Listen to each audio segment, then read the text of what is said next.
দিন দুপুরে করিমগঞ্জ সিভিল হাসপাতালের ডক্টর কোয়ার্টারে চুরি, তদন্তে শ্রীভূমি সদর থানার পুলিশ। চোর হাতিয়ে নিল দুটি ল্যাপটপ, দুটি মোবাইল ফোন ও একটি ব্যাংকের চেকবুক। ঘটনার বিবরণে জানা যায়, আজ সিভিল হাসপাতালের পাশে ডক্টর কোয়ার্টারে চুরি কাণ্ড সংঘটিত হয়। যখন সব ডক্টর, নার্সরা ও অন্যান্য আধিকারিকরা নিজ নিজ দায়িত্ব পালন করতে ব্যস্ত, ঠিক সেই সময় কোয়ার্টার ফাঁকা সুযোগকে কাজে লাগিয়ে সিভিল হাসপাতালের এনএইচএম হানিফ মোহাম্মদ আলমের রুমের তালা ভেঙে ঘরের ভিতরে প্রবেশ করে দুটি ল্যাপটপ, দুটি মোবাইল ফোন ও একটি ব্যাংকের চেকবুক নিয়ে পালিয়ে যায় চোর। আর এই চুরির দৃশ্য সিসিটিভি ক্যামেরায় ধরা পরে খবর দেওয়া হয় সদর থানা। খবর পেয়ে ঘটনাস্থলে উপস্থিত হয়ে পুলিশ প্রাথমিক তদন্ত শুরু করে। এখন দেখার বিষয় হলো, পুলিশ কি এই চুরির কাণ্ডে কোনো কুল কিনারা করতে পারে কিনা।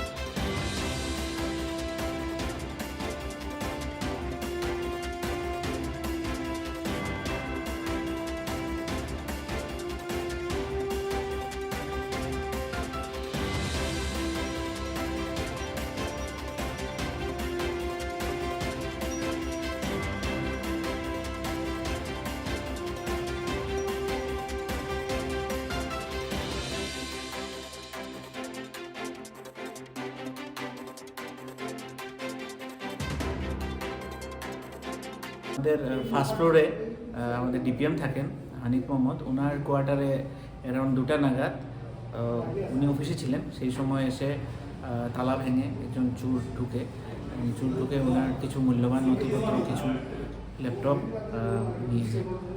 কী কী নিয়েছে?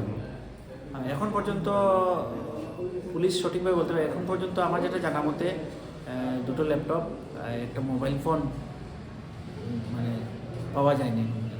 মানে যদি ইন্টারনাল আরও কিছু নিয়ে থাকে এটা মানে পরে বোঝা যাবে, কারণ ভালো করে দেখা হয়নি এখন পর্যন্ত কী কী নিয়ে গেছে।